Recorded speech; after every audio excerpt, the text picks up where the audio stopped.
Okay, so whether you're making your thumbnail sketch or you're sketching your final dragon eye piece, start with a small circle or a larger circle to trace.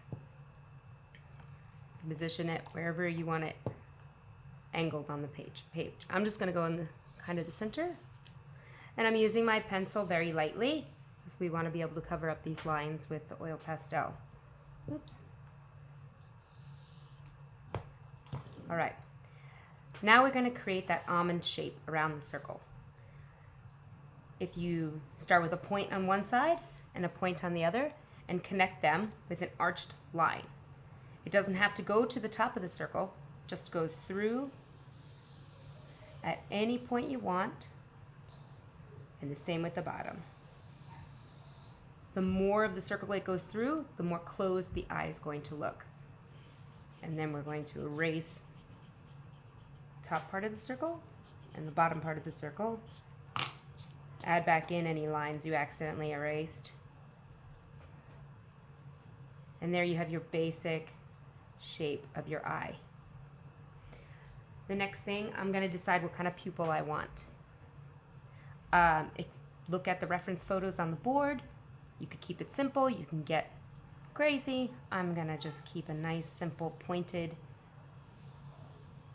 traditional dragon eye pupil there. And maybe add some little marks for your highlights. We want to add them so that we don't forget them at the end. Okay. They're going to bring a lot of life to our eye. Now the next thing I'm going to do is add an eyelid. It can be skinny, it can be big. It's kind of up to you. And this one, just stick with a pretty standard eyelid on the top and the bottom. And that's your basic eye. The rest is the fun part where you get to create any shaped scale you want. You can play around with different shapes, see what works and what doesn't. I think I'm gonna add some kind of rounded square scales in the eyelids. I'm leaving a little space between my scales. I mean, you can leave less, you can leave more. I just know using the oil pastels, it's nice to have a little space to give it that depth and dimension when we use the darker colors. And now decide what you want to do with scales. You could just do some bumps, you could do some all different shaped circles. Whatever it is, start out smaller and get bigger as you go towards the outside of the page. And fill the page, go off the page.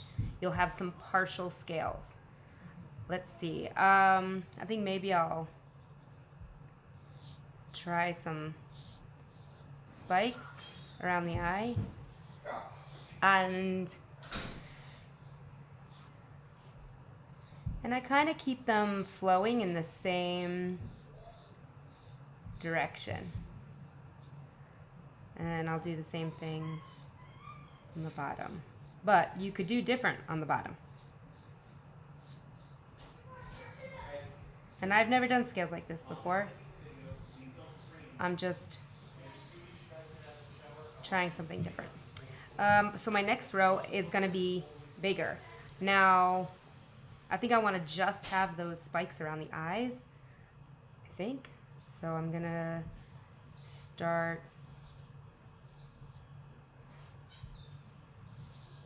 with some large bump scales.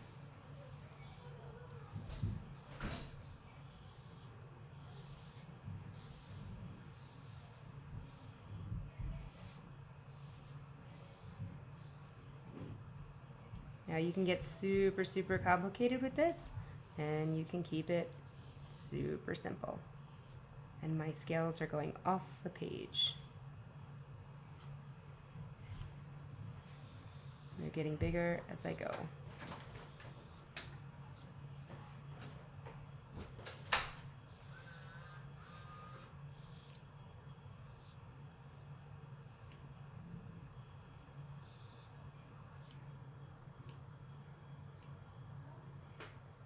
Okay.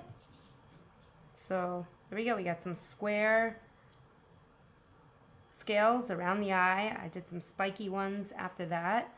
And then I started with those very kind of fish scaly looking bumps.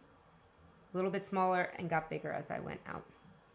And there is my dragon eye sketch. Maybe next sketch I'll try different shapes.